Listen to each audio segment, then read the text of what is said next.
Great. I think we are live. Let me just check on the Facebook side.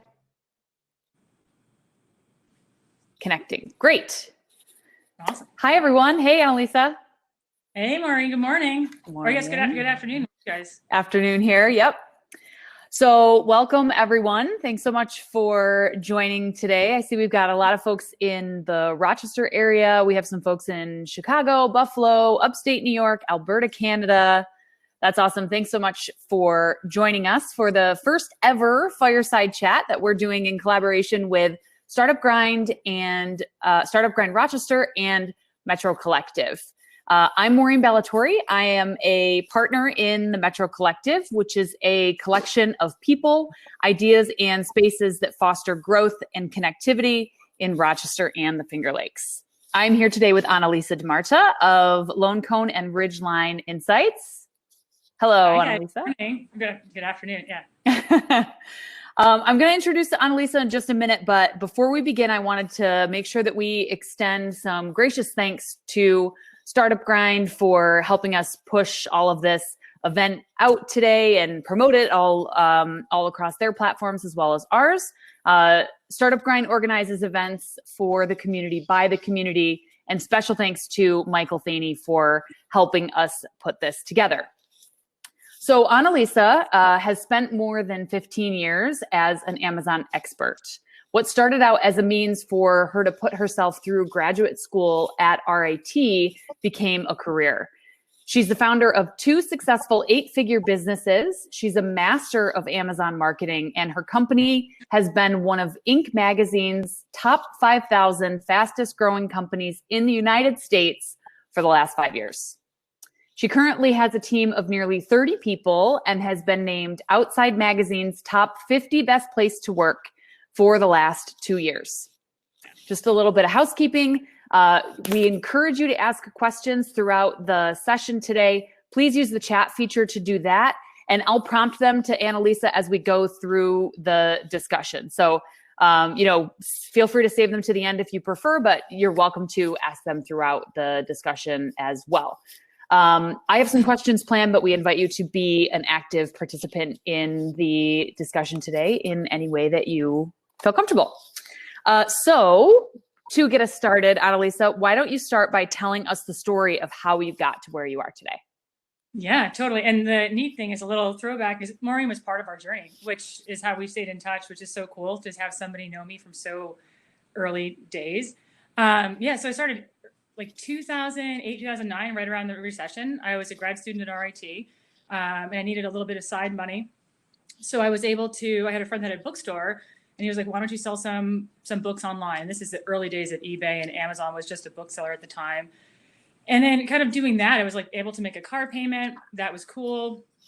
Kind of finished up school. And then, the recession was around. I had an MBA, and all the jobs were just not available. So I was like, well, I can go work and make like 10, 15 bucks an hour. But this like selling stuff on the internet was kind of working out okay. Maybe I'll just do this for a little while. And at the time, my husband, well, we were not married then, but he was at the University of Rochester. He was the director of the debate program. So we were able to kind of rely on his income. And we were able to kind of work through selling stuff online. So it was like books kind of turned into just stuff. Like we would buy closeout lots of Camelback water bottles and, different types of things. And that was cool. That was not, now we're making like car payment, a mortgage. We're like, okay, this is real money.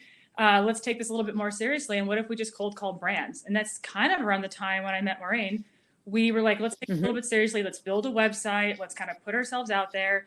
And I think at this point, infancy, my business was maybe making $100,000 in revenue. So it wasn't like, it was absolutely real money. And then there's this tipping point of like, okay, now it's time to take this to the next level. Like, what are we doing? And my husband was teaching for like 7, 8, 9 years. At the time, he was looking for a change. We had just had our first child. So like, well, let's take this leap of faith. Obamacare just rolled out. So we're like, sweet, now we can go get our own health insurance. And took a leap of faith and started growing our business. And really what we kind of morphed into is, you all know Amazon today, but Amazon in 2010, 12 was this Wild West. A lot of brands Amazon was happening to them rather than them participating in Amazon. So we were coming in and saying, hey, own that experience. Amazon's a marketing opportunity. It's not just a distribution marketplace. clean up your presence, have consistent pricing. So we were able to get in and just with brands of all sizes. And then through the course of doing that, I got into product development as a hobby. And so I launched Lone Cone, which is a direct consumer, Amazon only at this point, brand for kids. That's about $6 million a year in revenue of a handful of kids products. And that's been fun to kind of watch that grow in conjunction with our Amazon marketing agency. And yeah, and as you said, we've got about, close to 30 employees, and That's great. So tell us about, that journey in terms of going to producing your own products. Cause that alone is a big jump, right? From buying from somebody else and reselling to producing your own. Can you talk about that a little bit? This is bliss. I think if I knew now what I know now, what I knew then, I probably would have done it. I look back, I probably could have been scammed. I could have, it all could have went sideways, and I could have lost big money. I really just kind of, thank God, through like faith, hope, luck, found a really great manufacturer where I'm also here in Boise, and Boise is a really interesting little community. And I found some great illustrators, and it really was just like, hey, whip up some designs. These are kind of what my kids like. Here's some parameters. Let's put that on a rain boot. And we ordered, I want to say like 6,000 pairs, got them here. Somehow through the grace of God, got them here, and there was nothing wrong with them. Like I look back, I'm like the 17 things that could have gone wrong. And we sold 6,000 pairs in 2 weeks. And it was like, holy cow. Wow. Didn't know what I'm doing. And my husband always kind of jokes that I'm the first person to jump in and just figure things out. I'm not the best planner. I am, but I'm not. So I just kind of bulldogged my way through building out this brand. And it's been a lot of fun, but it's come with, a lot of ups and downs, but it's just something I never thought I would be doing in my life. But it's been a lot of fun growing it. And actually I reluctantly still grow it, or now I grow it. But I remember Ken saying, Anna, there's something here, like do something with this. And I was like, I don't know. I kind of like this, like working with brand stuff. And he's like, you have to put more energy into this. And thank his advice, because it's been one of the biggest things that we've done. So tell us a little bit more about some of those growth challenges that you have experienced, and what you've learned from them that other people might be able to learn from, either the successes or the mistakes. Yeah, absolutely. So I would, kind of put in context that we grew very, very slowly, right? So I started this 2006-07 kind of casually, and we're in 2021. So, it's a number of years, and there are certainly some counterparts I have in the industry that are several $100 million companies, and I'm around 20 million, to put it in perspective. So as we've grown, it was very, very much like spend a little, learn a lot, kind of very pragmatic. There are people that have gotten investors. There are folks that, decide to hire quickly. And I think Ken and I are much more trepidatious and kind of, want to make sure the decision that we're making to hire someone, I can actually truly support them. And so the growth challenges, really, one of the biggest things that stands out to me is that decision to hire your first employee. I know, Maureen, you've grown quite a bit too, but I don't know how you feel like that first employee is like, it's like having a baby. Yeah. For those of you who don't have kids, you're always looking for this like perfect plan, and when's the right timing, and this person shows up and it's all wrong, and you're reacting. and the hardest thing is going as a married couple and bringing another person also has a bunch of, challenges. But, as we've grown, all the systems and processes, and you're kind of band-aiding things. But one of the, really, as we've brought on headcount, the biggest thing has been trying to get stuff off of Ken and I, like our plates, like the day-to-day stuff, and trusting people enough that they're going to do a good job, that they're going to use good judgment. People do make mistakes. Hopefully they're learning opportunities and they're not big, and you've set up enough control that the risk is minimized. So I'd say that's the biggest thing, is just as you scale, it's how to trust the staff around you, empower them to make decisions. One of the things that we started doing a few years ago, it's called open book financial management, where our books are an open book. We go through our finances with our team on a regular basis. I don't know how much, everyone's different in their and what they know, but I do think as an owner, that's incredibly important for me to share with my staff, to say, these are our numbers. This is what you do. This is how you contribute. Right. some roles are easier to explain than others. And some people can really make connections. Some folks have a harder time. But I think when you look at numbers on paper, it seems like, oh, wow, there's a ton of money going, left, right, and big swings of dollars. But if folks are able to kind of say, okay, there's all this overhead cost. Here's where I can contribute. Here's where we can grow. I think that's pretty empowering. And if you can put yourself into that, and then that sense of business and what it takes to run a business.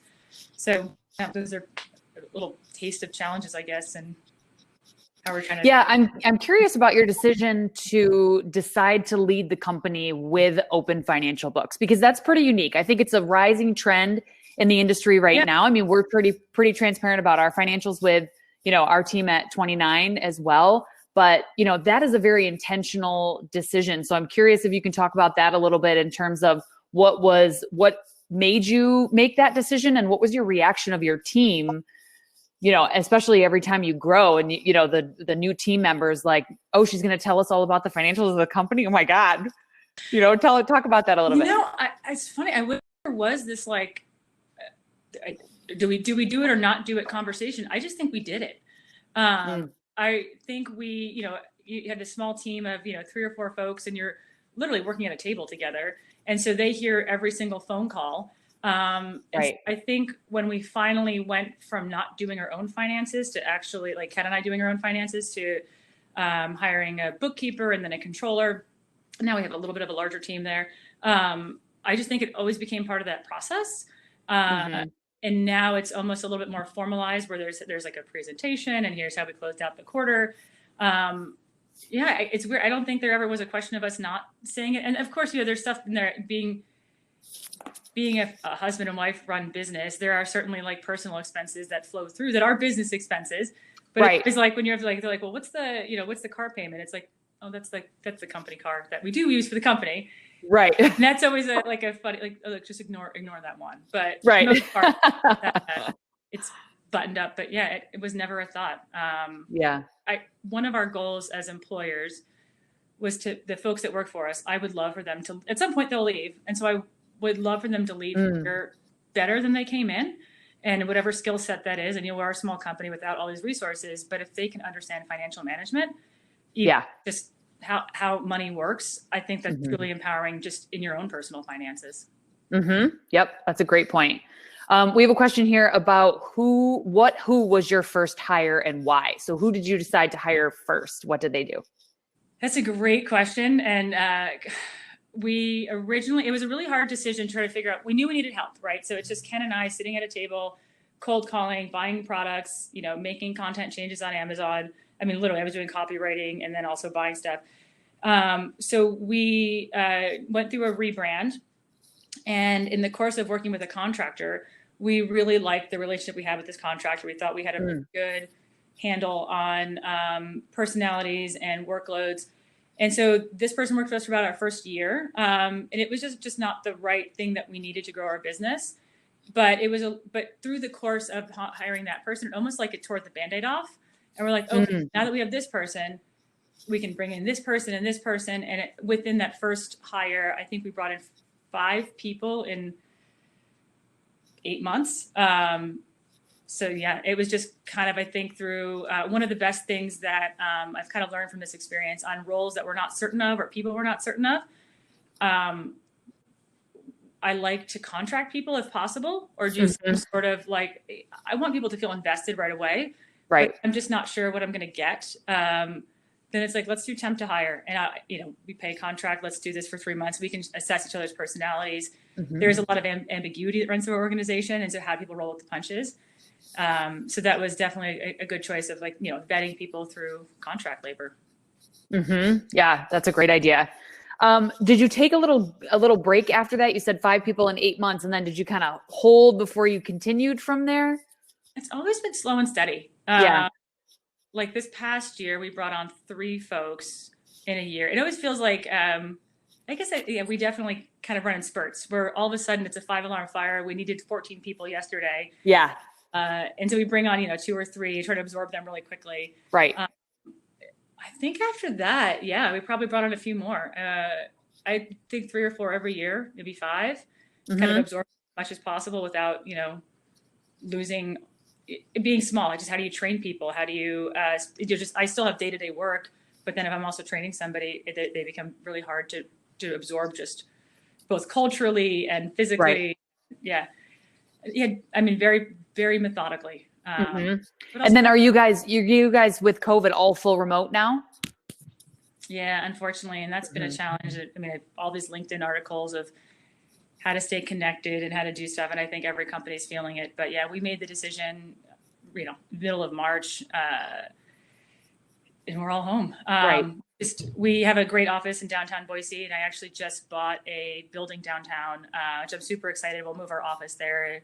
I was shooting for June or July, and I was thinking the COVID might be away, but now I'm like, maybe it won't. So we're kind of still in limbo, but we definitely miss the function of an office. Yeah. I know that you've maintained a really strong culture, and we'll get to that momentarily, but I want to ask you a question that just came in too from the chat from Simona. What sense of things brought consumers to what you were selling? What sense of things brought consumers to what you were selling? Curious what brought people to what you were selling. Like, did you target a certain audience to bring them in, in terms of finding your first customers, and how you've scaled since then? Yeah. Wow. What I've learned now is I think the more you can kind of niche down or, titrate down and find this really very, very hyper targeted audience, I think the better people do. And it's something I think being young and kind of the world is your oyster. And I don't know how you do this, Maureen, but like entrepreneurs, I feel like there's always a shiny thing in the corner you want to go after. And so honestly, I was not discriminatory. I mean, I just, any business that came along, that was business. And, you kind of assess the relationship, you assess what you're making. And now, we're in a much better position where we kind of know the products that we're good at. We know what our people are capable of. When it comes to partnerships, there really is this, like, do we jive? At the end of the day, are we going to be a good fit with each other? But I would say in the beginning, it was really, it kind of cast this really wide net, see what works, throw it up against the wall. If it sticks, great. And through the course of time, we've kind of learned, big brand, small brand, what type of products. I've learned now, the more we can specialize. And so we work mostly with outdoor and lifestyle brands. A lot of them are bigger names. And that's been a really good spot for us. We can give them the attention that they need. And we know the product mix really well, but it took us, several years of kind of refining that down. But if I could figure that out in the beginning, I probably would have been a little bit more successful if I could have made that claim sooner. Hard to do. Hard to say no to. And it takes so long to figure it out, I mean, especially because you start out with one intention. Like you said, when you first started, Amazon was selling books, like just books, right? And so how much have you evolved since then? Your business and theirs, in that time has also helped you all change together, right? So, you kind of be ready to pivot some of that. One of the things too that you had jotted down that you wanted to touch on with respect to growth challenges, and I want to give you a chance to do this because I think it's an important note, is you mentioned understanding your own strengths. Can you speak to that a little bit with respect to growth? Yeah. So working with other entrepreneurs, you kind of realize that, you feel maybe like you're superhuman, you can do it all. I think the biggest thing, if you're able to kind of say, here's what I'm good at, and here's what I'm not good at, which is so much easier said than done. But for us, it was kind of a realization, maybe 4 or 5 years ago, just how big do you want to take this company? Do we want to look for investors? What are the things we should start, you hear other people's story and you kind of get inspired, but realizing I don't have the skill set to manage 500 people. I don't have the skill set to manage the financials of it. And just, I think, really understanding what you're good at, also what you want your day-to-day to look like. We have 3 little kids at the age of 9. I do work quite a bit, but I didn't want that to be our entire life. I still want to spend time with them. So trying to find that work-life balance was really important. So I think as an entrepreneur, if you can figure out, man, I'm really good at building a product. I love this 100%. I hate doing my own financials, or I'm so great at talking to clients. Maybe that's your first hire. And you have to kind of vet those folks, make that hire, and then that way you can kind of concentrate down and do the things that you're really good at. But being self-aware, and also knowing your limitations. Hire people that are smarter than you, which is sometimes a little bit overwhelming, because there's definitely a lot of people in our office that are way smarter and more capable than I am. But that's a beautiful thing that that I've been able to bring them into my life, and they've helped us grow tremendously. Mm-hmm. Yeah, I couldn't agree with that philosophy more. You touched on this. I know that you're self-funded. Can you talk about that a little bit? So I was thinking about this. I was talking about with someone yesterday, where you read these startup stories, and it's always like the guy that I don't know if this is true, but the guy that founded Uber, went to, from Michigan to LA, slept on some dude's couch for 4 minutes, met a guy at a coffee shop, and, 6 weeks later, he's a multimillionaire. Right. And what you don't hear is the guy that started off in the plumbing industry, became a plumber, bought a series of trucks over 20 years, and is a successful, HVAC company, but not fly by night. And so to put it in perspective for our industry, we're self-funded. So every dollar we kept reinvesting. We've worked really close with relationship bankers, really had to learn how to speak bank, which is its own weird, very interesting up and down world. And the number of times we've been up against like a ceiling with money. We've got a great controller now who's really fiscally responsible and really held us. We were not irresponsible for it, but we just didn't have the good forecasting tools and the insight. But being self-funded is a love and hate, right? So I get to control who are my stakeholders. I control if I choose to exit, if I choose to make an investment. This is just Ken and I, and that's kind of exciting. On the other hand, you think about Shark Tank. So if I had somebody cool in my corner, how big could we grow? So in our world, so we kind of started off at a time where Amazon was this unknown marketplace, and there's a handful of companies that do what we do. But there's been a couple that became several hundred million. They got, several rounds of funding, huge organizations. And oftentimes, we'll compete with them, which is kind of a badge of honor that you're like, oh shoot, this big brand is publicly traded, is vetting us and these guys over here. That's crazy that we're running in that same circle. But it's definitely you come into our office, we're in a warehouse where there's exposed ceiling tiles and, it's kind of no frills, and we're this, small team of folks, and everything that we do is just based on our own finances. And it's definitely something that a lot of businesses are self-funded. I just think it's not talked about. People are always like, what's your pitch deck? What's your investor strategy? And there's pros and cons to all of that, but I just don't think we hear enough about this self-funded journey that is more common than you would think. Right. Yeah. And I think part of that too is because of that slow growth, that it's not that story of somebody had this huge overnight success, right? Because they got this huge influx of cash. And it also, goes back to what's really important, right? Is it the culture of your team and how happy your people are and the life skills that they're learning with you that they can take on with them, like you mentioned, or, is it, there's pros and cons to all sides of that coin. I would say, those are, and I think the biggest pieces that we don't often think about is when it comes to growing a business, you do have some choices. And so somebody asked me several years ago, if I gave you, I don't know, $2 million today, do you know what you would do with it? I was like, no. I was like, I could think of some Band-Aid things. I could think of some, but then you're not ready for an investor. And I was like, what? Truer words have never been spoken. Yeah. And so I think that's the other thing is if you have this lightning in a bottle idea and you have the vision and the plan, you can execute it, then getting investors are absolutely going to be helpful. But if you're someone who is just I'm opportunistic and I'm growing and I'm able to make payroll and save a little money, then slow and steady and, doing your own thing also has a lot of merit.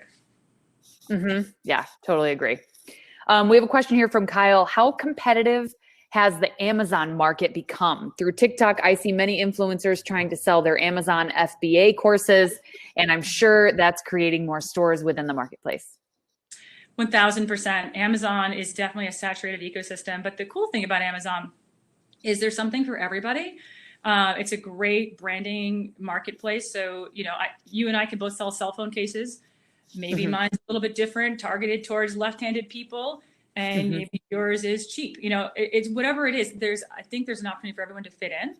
And if you think about e-commerce in general, e-commerce isn't this finite box of shoppers. It's growing. And especially with COVID, we've seen this massive influx. I think, the e-commerce, people interested in shopping online it was 5 years exponential growth. So it's a huge catalyst. So I think every day there's a new shopper. Every day there's definitely a new storefront. Amazon is very, very competitive. The pricing that you're paying right now for like advertising, just the ability to launch. We were just talking about product launches internally and some upcoming plans. And I'm realizing now I can confidently say it takes about 3 years for a product on our end to be profitable. I mean, there's certainly profit, but the amount of effort, man hours, advertising. So I think it's not something where what we did 15 years ago of just, I'm going to sell some stuff on the internet and make some money. Right. You can, but I think to do it at scale, it really requires a substantial investment. And this is where like our agency, we have dedicated folks that do just one specific thing on Amazon, which seems like a really big investment from a brand's perspective, but really having a product expert of spending your money efficiently, getting the right content in there, understanding what that buyer's journey and those conversion friction points. It's huge. So I would say if you are looking into buying a course or how to launch your product, if you're willing to DIY, you just have to know that you have to really treat Amazon very seriously. Or just don't casually enter it or you will lose all your money. Right. It's changed. Yeah. Yeah. I want to like pull that one out and post that as the quote from today's session. You talked a little bit about forecasting tools, and we have a question here for just asking you to share some more information about what those are. What do you do for forecasting? Yeah, so we made a pretty big investment a few years ago. We have an ERP system, which definitely for a company our size is a pretty large investment. Can you explain what that is, ERP? What does ERP stand for? I should know this. It's like a big database. So I will be the first one to tell you, I don't have my own user ID as part of my day-to-day. And I'm sorry, shouldn't tell anybody in my office that.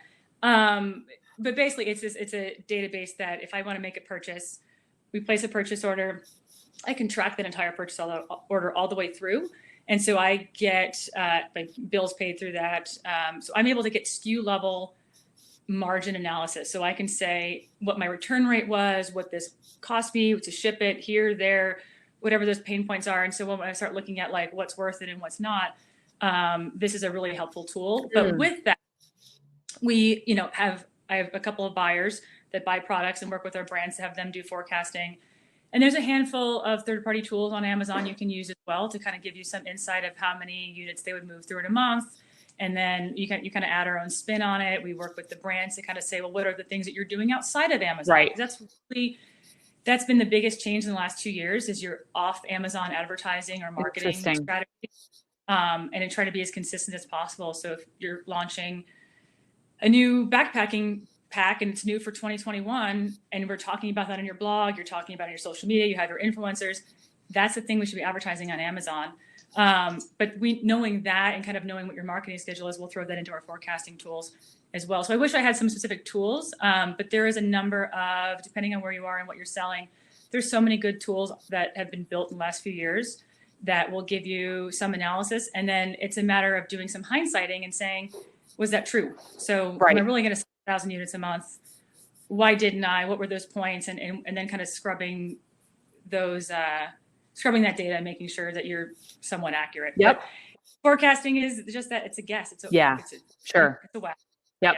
One of the things I have seen you post about on social media, and is it Easter there where there's these mom blogs, and maybe you make this happen, but the, rain boot Easter baskets. Can you talk about that a little bit? We just did our example. Q1 planning. So one of our biggest products are children's rubber rain boots. We've been the #1 children's rain boot on Amazon for the last 3 years, which is really kind of amazing, and a testament to also our marketing skills on Amazon. And then actually I've just learned recently that we're one of the biggest rain boot manufacturers, I guess, in the US. Wow. When you kind of start adding up numbers, which surprised the heck out of me for a direct consumer brand. So there was this a few years ago, this like novelty of like, we'll turn your your rain boots into an Easter basket when it's super cute. You just, put your rain boot in and put some tall bubbles, some candies, little knickknacks, and they look really cute. And it's a functional gift, right? So we work with a handful of influencers. TikTok's big this year. I'm definitely looking at what comes out with that, but kind of seeing this little baby trend and making it a much bigger trend. And now we're kind of doing a little bit of looking ahead and saying, when does this fizzle out? Like what's the next way we should our product based on seasonality? I have people, again, smarter than me. So our marketing folks are like, what's the hashtag and who's the influencers? But it's really neat to kind of have it pick up some steam and be part of a trend. So it was something that was already existing that you recognized in the market and just kind of glommed onto and then put your own momentum behind it with your own product. Yeah. I couldn't tell you how popular it was before, but it was something that we kind of stumbled across where, so many amazing like Pinterest moms out there that are so creative. And I think we just saw them. We're like, why don't we just do this with our stuff? I'm like, and it's really a big driver for our business for just that one product. Yeah, that's great. I love seeing that every year. Let's talk culture a little bit. And we touched on it earlier in the discussion, but with your company being one of Outside Magazine's top 50 places to work and one of the best places to work in the entire state of Idaho, how have you been able to grow while being able to maintain such a great company culture? Yeah, I wish there was like culture has kind of been refined. It's something you have to work at, which I remember years ago reading someone's like job title and they were like the director of fun or the corporate culture. And I remember like rolling my eyes at this sentiment of like, seriously, that's a job, Now I'm like, I would love one of those people. Could you come, help us keep things going? I totally get making your employees happy is a hard task, right? You spend all this time getting people in the door, and then I want to keep them here and I want to keep them happy. But one of the first things that we started doing, the reason we took this leap of faith and became self-employed was to have flexibility in our lives. And it was, now I think more companies are doing it, but when we started hiring our first person in 2014, 15, right off the bat, it was like, you're a grown up, right? You're going to have this workload.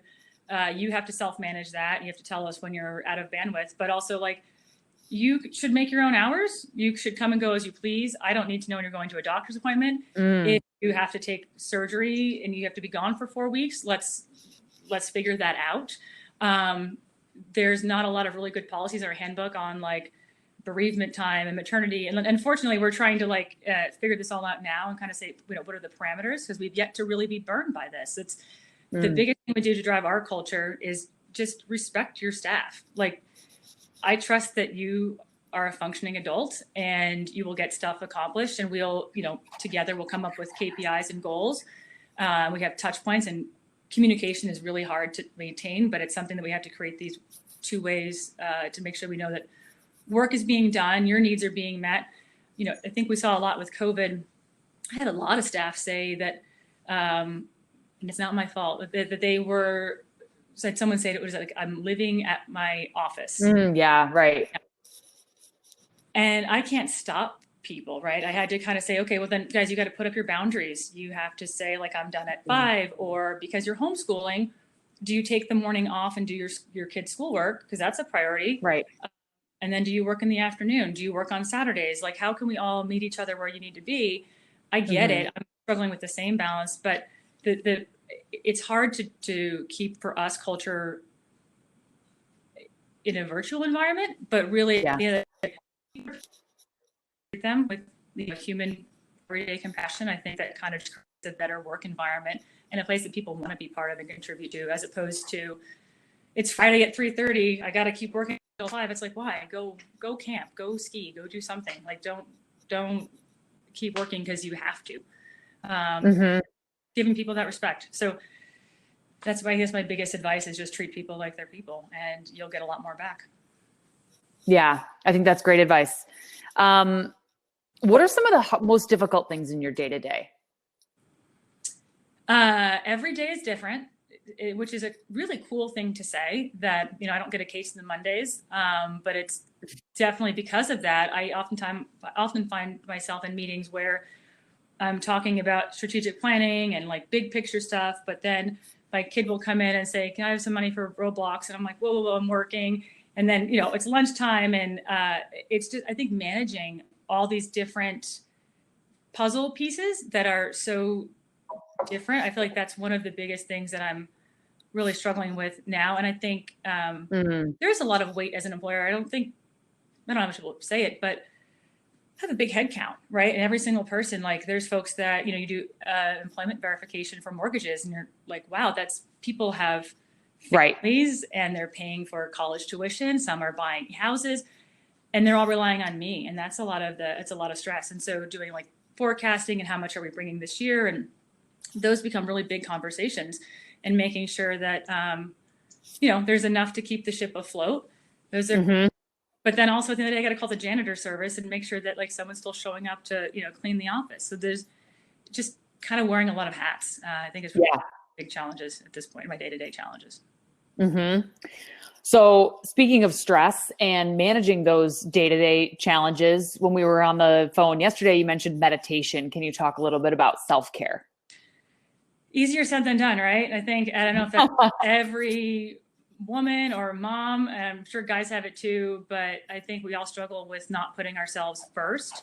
And I remember when I had my first child, this great family doctor we fell into in Rochester. She was awesome. And I remember her telling me, you are the captain of the ship, put yourself first. She's like, I know that sounds crazy, but like your baby won't starve if you put her down. If you want to sleep in for an extra hour and your kid's crying, she's like, you're fine. And I've kind of taken that, it ebbs and flows, but kind of what is the thing that's going to fill up my cup? And I realize because if I'm happy, everything else around me is happy. And so sometimes it really is, I will wrap up dinner with my family. I'll come back to the office. I'll keep working on stuff because my brain is going a million miles a minute. Or sometimes it's, this is skiing season. I have booked a lot of midweek days where I'm off and I don't feel guilty about that. And that's it's like, this is my time. I have to recharge my batteries. And so I think it's something that as a person as a business, there's always stuff to do. Right. You just got to prioritize the most important thing. And you really, if you put yourself first, so much more gets done. We have a question from Maria that says, do you offer development for your people? And if so, do you budget for it or is it on an as needed basis? And this is in reference to continued growth, like part of your culture. Yes and no. It's something that I wish we had the opportunity to do more of. With our logistics, supply chain folks, we were able to put them through Six Sigma. And that was incredibly like empowering and helpful. And we've made a lot of improvements as a result of their education. Boise, Idaho, right? We've got 250,000 people. I think in Rochester, there's a ton of resources. It's just, you guys have access, just considering geographically, Buffalo, Albany, I'm trying to think Syracuse. You're even within an hour, you have so much. Boise is pretty isolated. Like I think the next town over is about an hour and a half and it's, not that big. So one of our limitations is just access to that information. I think online courses, there's a lot more. I have offered to a lot of our folks that I'm like, hey, you're doing great at this part of your job. If you want to go to the college and take a couple of classes on this, I have to lead you to water, but you have to be able to drink it. So I would do more of it. It's something, but unfortunately there's not been a great, maybe there is this business. If someone knows, let me know. But I would love if there was like, hey, let's do lunchtime learnings. We offer this. We'll sit down with the team for an hour. And I haven't really run into that. So would love to do more. And I definitely see that everyone benefits from just having that little refresher. So I wish I did. Not formally. No, good question. Yeah. And we manage it. We kind of tend to manage it the same way too. Like if we, it's we have the budget for it, team, if you want something, but it really comes typically from me to say, hey, I found this that I thought would be great for you. Or are you interested? Right. And like you said, they have to be the ones who are willing to like jump on that train. And that's hard. I'm not looking for it either. So yeah. Right. But definitely if you are an employee right now and there's something you want to do and you come across something that's cool, go to your boss. You might be surprised how many people will pay for that, because if you are more trained and invested, I'm going to benefit from that. So yeah. 100%. Yep. Totally agree. We have two other questions here. The first one is from Kyle that says, what has your biggest challenge to date been since starting your business, and how did you overcome it? I've had some pretty big blows. So kind of joke about this now. I can joke about this now. So when we started, money's coming in, right? And it's like being self-funded, my money, it's, we did a pretty good job of reinvesting money back into the company, paying bills. But kind of like things are great, high-fiving, like, holy cow, Inc. 5000. I mean, to make Inc. 1000 5 years in a row, I think that puts us in like top 12% of privately funded businesses, which is super cool. Wow. So doing great. I get a letter I get a phone call from, we import products, right? And when you import a product, you have to pay a special tax, customs. So I get a phone call from the folks that help us import products. And they said, hey, they sent you this weird letter. This is maybe like 2 years ago. You need to call customs and kind of work with them on this. Like, they're holding your shipment. It's like, what? So I call up and they're like, well, we think you might have misclassified your products. Could you just send us some samples of your products? I'm like, sure, no problem. I got this. So I said this to someone, they're like, call a customs attorney. I was like, really? And they're like, oh, really? So funny thing, we had been importing our products incorrectly for 2 years. And I owed customs about $400,000. And that's a lot of money for a business my size. And it was really devastating. There was talks about criminal charges. At one point, my office, we okay, like no one goes to jail. And then I was like, well, maybe it'll be okay. It's like kind of quiet there. I could take a nap. But I kind of joke and said the challenge with all of this, it was huge, right? So I had to go through all of our systems and processes and say, where did we go wrong? How did this happen? Which really shook up our internal team. So we now are so buttoned up. Yeah. We checked the people that we were doing business with. We're like, let's vet these, because you kind of are reactionary when you're a small business. So double checking all your business connections. I also, being self-funded, I rely on a bank. And the bank has metrics and performance metrics. And if not, they pull your loan or whatever your line of credit. And then you're kind of left hanging and have to so do we liquidate everything? What do we do? So having to really work with my bank and saying, this is what I see this happening. And really kind of being very transparent. And then also customs attorneys, you can't negotiate with customs. Funny thing about that. So you owe it, unlike the IRS. So, and then also putting myself at the mercy of a customs agent and just saying, okay, I owe you this money.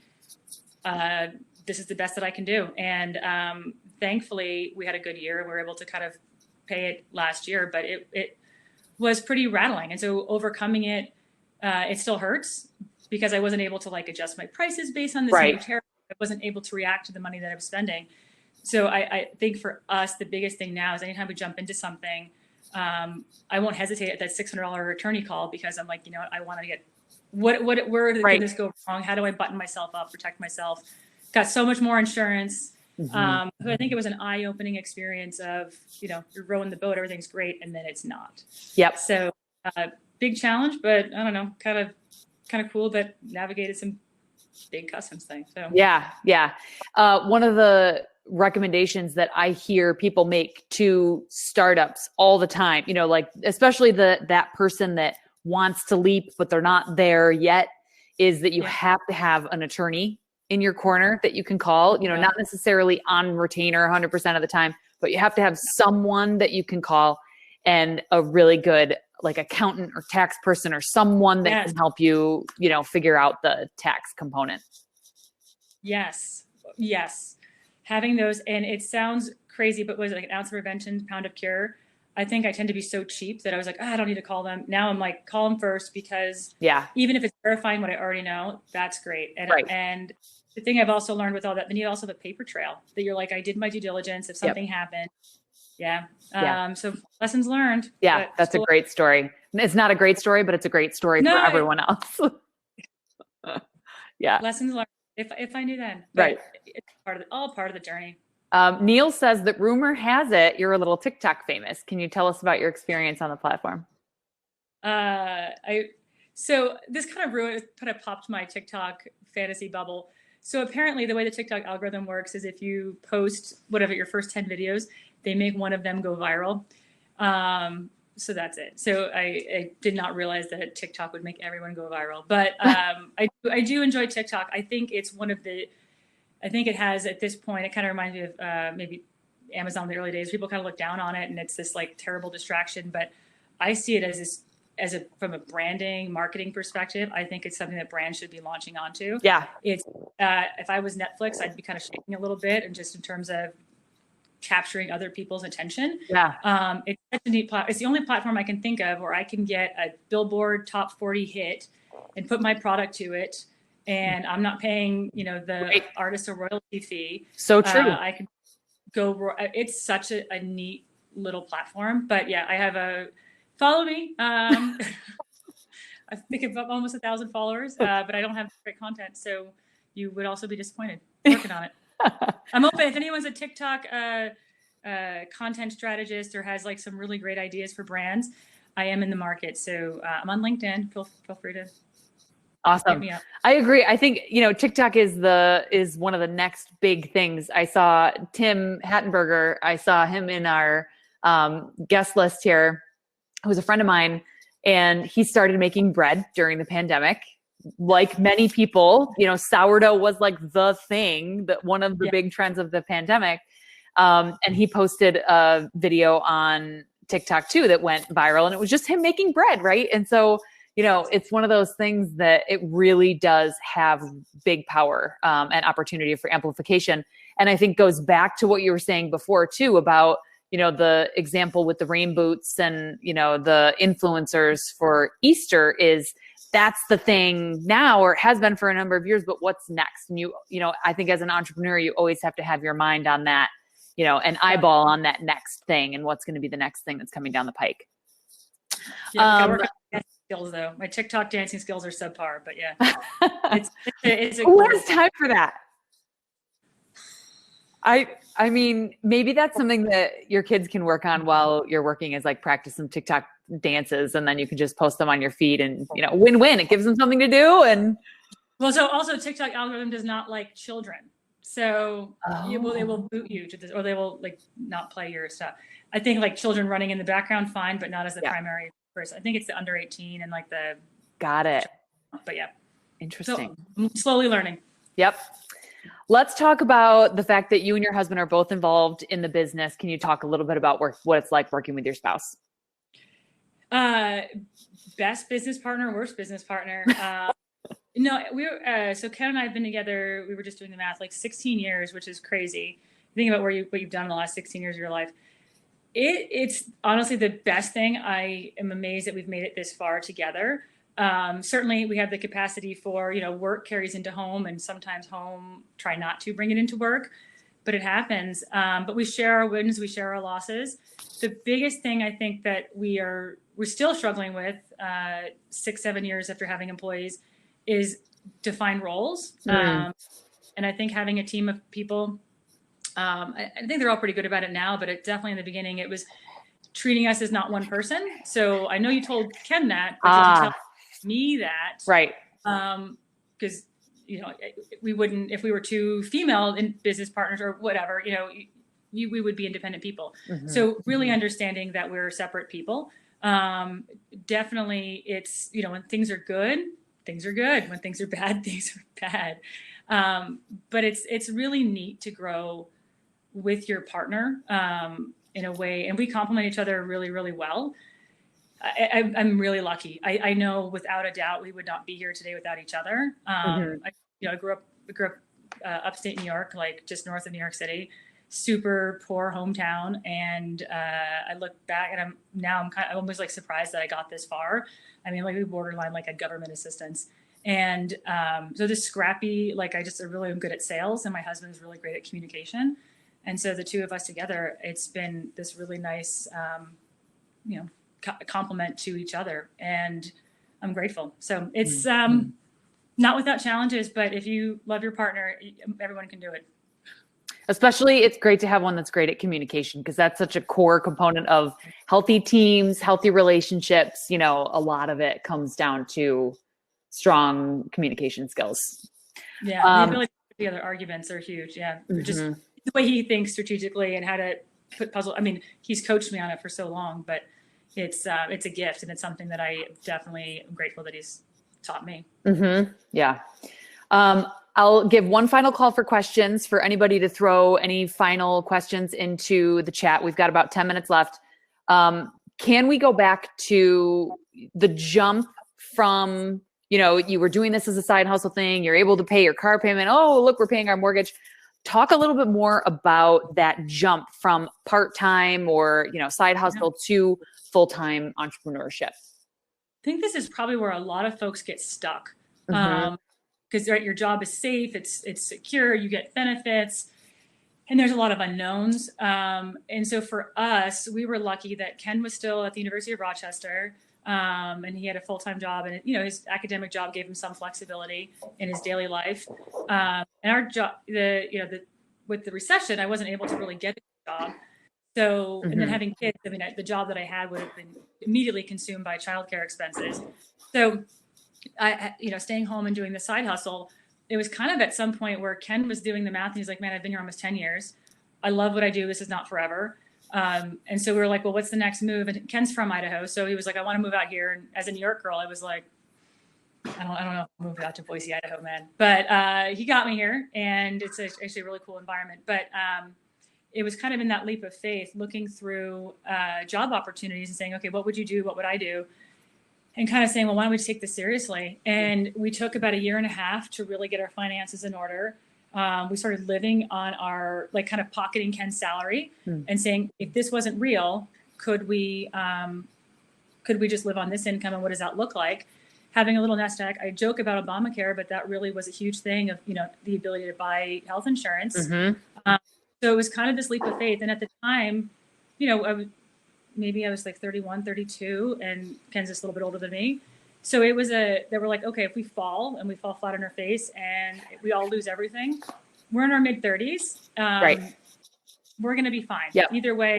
And we lived really below our means, which was one of the other things that was huge. We were both able to pay down student loan debts and be really fiscally conservative, use cars forever, no cable, did a lot of no luxuries, nothing, just that we lived like that for years. And then so taking the journey to self-employment was our biggest thing was our mortgage. And that was $1,200 a month or something. And so I was able to we can do this. But I think getting emotionally ready was the hard thing, and saying, is this going to work? And I think the thing that entrepreneurs need to do is you have to believe in yourself. Right. Fake it till you make it. This is real. Don't treat it like it's something you're trying out or you're dabbling in, but that this is your job. And I think something happens in that I'm now taking myself seriously. It's almost the same way, if you were to get married, oh yeah, nothing will change. We've been together forever. And then something does happen when you're married. It's this now I've got this partner, or however you view that relationship, it changes. But taking your business seriously, to me, it almost was that same level of now we can do this. So for us, it was slow and steady and having a little bit of a tiny nest egg and a leap of faith, but also a couch that we could sleep on if, it all went sideways. But thankfully, I didn't have to go live in my mother-in-law's house. So I got to be honest, my launch story is really similar to yours. I mean, I thought I was gonna take the leap after my first child was born, and then I got scared. I was like, oh my God, I can't do this. And then, when my daughter was born, my second child, I was like, you know what? If it's now or never, and it was that, belief was, I can do this. And now, now that I work with an executive coach, Maria Cast, she's asked a bunch of questions here. She's fantastic and has really helped me understand that power of positive thinking and believing in yourself and knowing that, you're going to be able to persevere is one of the things that really helps me get through my day to day. Totally. It's funny you mentioned coach. I didn't have that opportunity but we worked with some advisors. And I would say that seems like a luxury if you're thinking about running a business.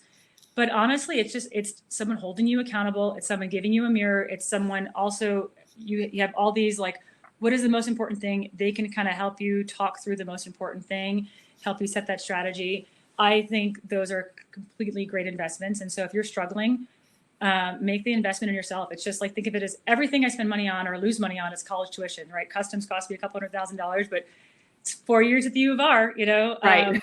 I learned something from it. Yeah. So same with coaching, make that investment in yourself. It really can be very eye-opening. Yeah, couldn't agree more. I think that's all the time we have for now. We've got 4 minutes left. I'm going to do a little wrap up, couple things. Annalisa, this was great. A lot of great, contributions to the community here and great questions from everyone too. Thanks everyone so much for taking the time to join us today. You had you were going to give us tell people how to reach you. Can you go through that for us real quick? So a lot of you folks are probably in startup mode, or if you have some advice on TikTok. I love growing my network. I love meeting people. I think just also having roots from New York and RIT, I like those connections. So I'm on LinkedIn. It's Annalisa DeMarta, all one word. I'm sure you can. I don't think there's that many of me with that name. Yeah. Or if you want to look up some of our businesses, we're Lone Cone Shop and on like all the social media handles. And Ridgeline Insights is my Amazon consulting agency. So feel free to look us up, look me up. I would love to connect. Or if you just want to, I'm losing my words, but yeah. Again, talk about TikTok. Yeah, that's awesome. Thank you so much for opening, your network up that way. That's fantastic. I'm sure there'll be a lot of people that you hear from here. Thank you so much, Michael and Startup Grind, for helping us to put this on today. I'm with Metro Collective, who's also proud to put on events like this in our community, and, rising tides, we're all here for the same idea.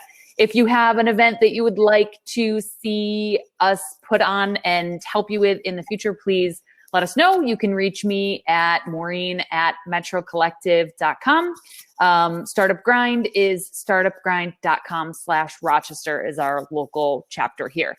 Anything else you want to add? Thank you guys so much for having me. This was a lot of fun. I really enjoyed meeting other folks and putting myself out there. So feel free to connect. Awesome. Thank you, Maureen, for being a great host. Oh, you're welcome. My pleasure. Thanks, everybody. Have a great day. Good afternoon.